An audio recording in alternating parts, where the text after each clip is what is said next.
Welcome to MES College Maramballi e-learning. I am Shiji, Assistant Professor, Department of Bioscience, MES College Marappalli. Welcome to my topic on cytodifferentiation.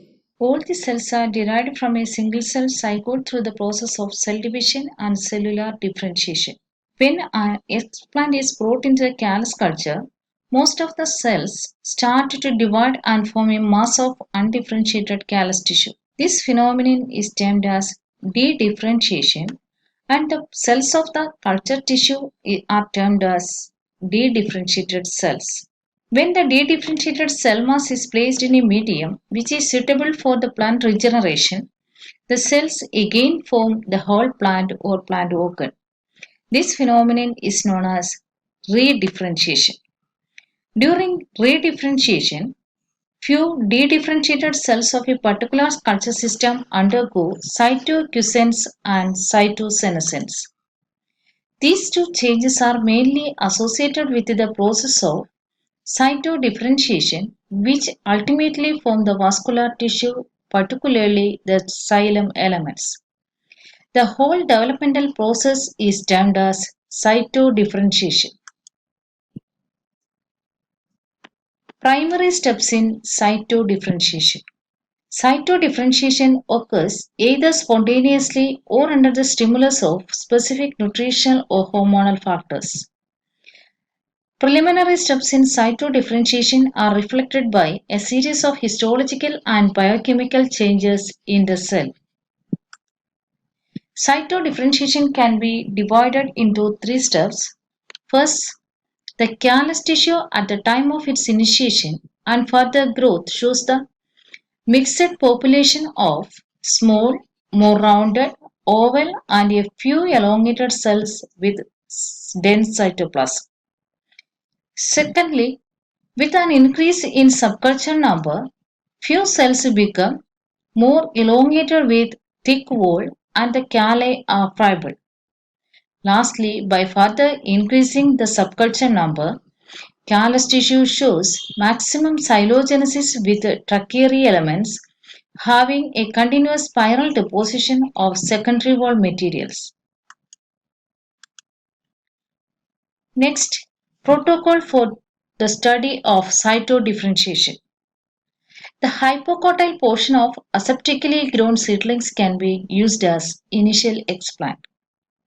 The explant is cultured in MS medium supplemented with 2,4-D and kinetin at 24 degrees Celsius with 16 hours light. Cultures can be maintained in a series of subcultures with 28 days passage duration. Time to time, callus cult tissue are harvested and macerated in 4% aqueous solution of sodium hydroxide at 50 degrees Celsius. This treatment clears and softens the tissue.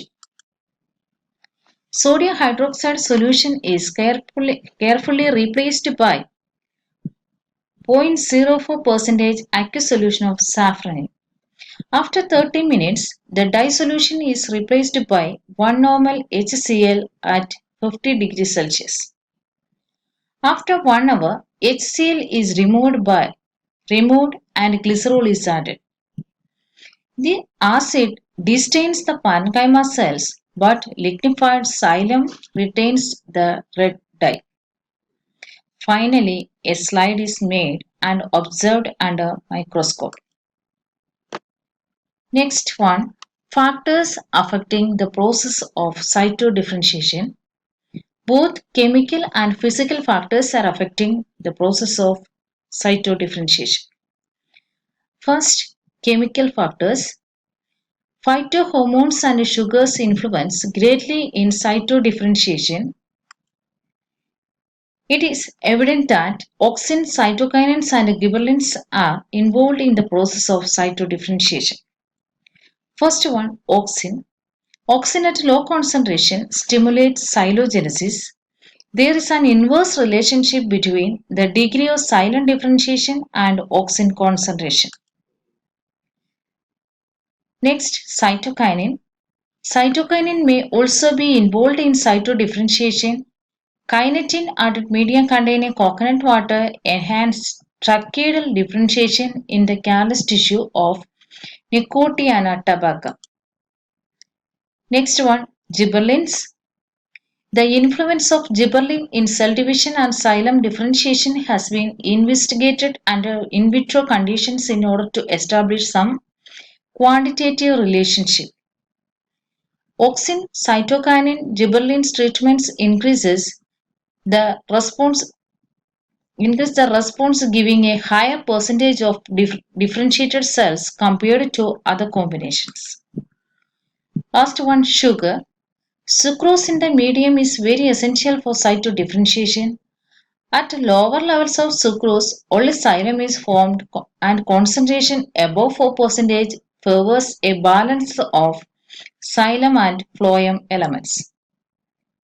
Then physical factors. First one, light. Light has proved to be inhibitory xylogenesis, although in exceptional cases in carrot. It can be a requirement but replaceable by cytokinin. Then temperature. High temperature, that is 35 degrees Celsius, proves stimulatory to xylogenesis and formation of compact wood. Low temperature causes development of undifferentiated nude tissue. Then other factors, morphactins. One of morphactin, chlorfluorinol, inhibits xylogenesis in pith explants of lettuce, possibly through the inhibition of auxins transport. Addition of cysteine to chlorofluorinol medium serves to nullify the inhibitory effect. Then methionine, induction of tracheal differentiation in majority of cases. Then it's used for xylem differentiation. Irradiation also used for xylem differentiation. Thank you.